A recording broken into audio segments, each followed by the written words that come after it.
सबसे पहले बात यह आई कि पांडवों का जो युद्ध हुआ उसमें दोषी कौन था बताइए। जो महाभारत हुआ उसका दोषी कौन था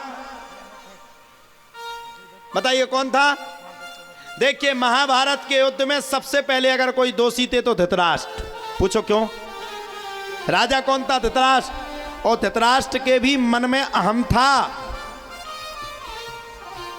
धृतराष्ट्र भी मन में विचार किए थे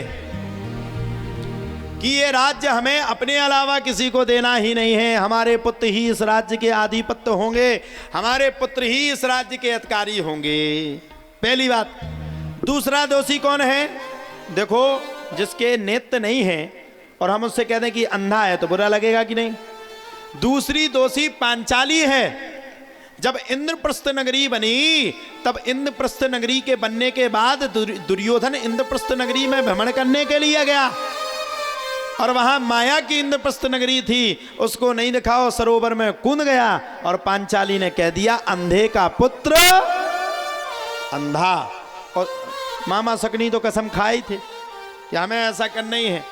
भगवान एक दिन स्वयं दूत बन करके देवी के सामने आ गए।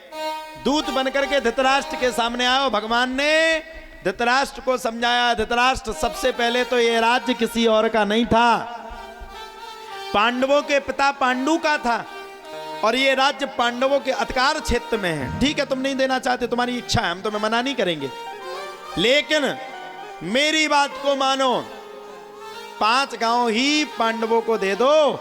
दुर्योधन को गुस्सा आया, तलवार निकाल करके भगवान के सामने आ गया, इसको इसी वक्त बंदी बना लिया जाए। अच्छा, दुर्योधन भी कितना बड़ा मूर्ख, किसको बंदी बनाने के लिए आया? जो सारे जग के बंधन दूर करता है, जिसका जन्म ही जेल में हुआ, उसको बंदी बना रहा है।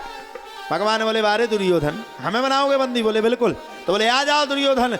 चतुर्भुज रूप धारण भगवान ने कर लिया और तलवार को शंख चक्र को निकाला और शंख चक्र को निकाल करके दुर्योधन के मारने के लिए भगवान तैयार हो गए। भगवान के क्रोध की शांति हुई, छोड़ करके चले गए। दुर्योधन ने दूत के कारण 56 प्रकार के भोग भगवान को बनाए। अब बताओ, 56 प्रकार के प्रसाद को भगवान ने नहीं पाया। और किसको पाया? बोले 56 प्रकार के प्रसाद को ना पा करके दुर्योधन के मेवा त्यागे और क्या खाए? साग विदुर कर खाए। यानी भगवान ने कह दिया कितने बड़े पैसा वाले हो तुम, कितने बड़े कुछ हो तुम्हारे पास, अरबों खरबों तरबों किसी भी प्रकार की संपत्ति हो, अगर तुम्हारा मन निर्मल नहीं है तो मैं उस घर में जाऊंगा ही नहीं। दुर्योधन ने बार बार कहा लेकिन नहीं गए।